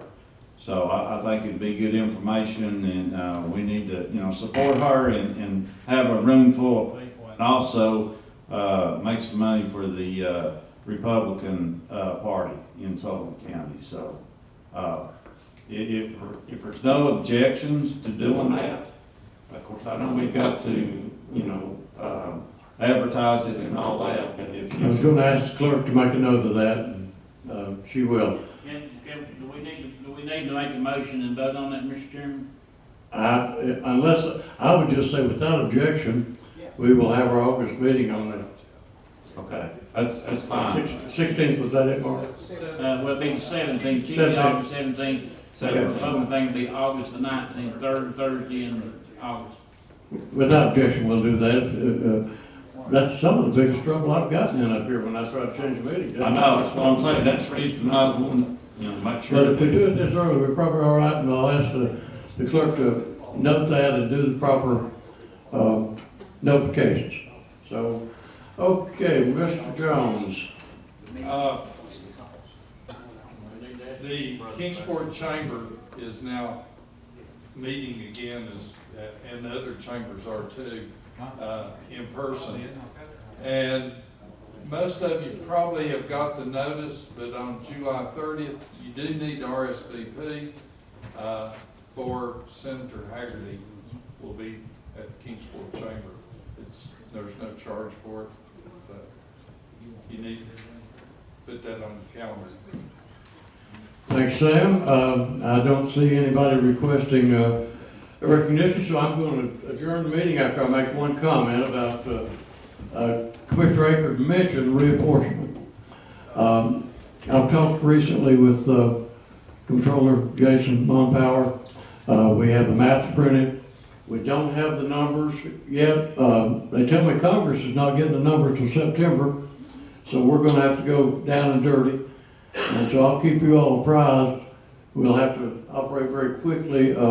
We might have a smaller than normal committee to make a proposal to this full body. Nothing going to happen without this full body, folks. Without objection,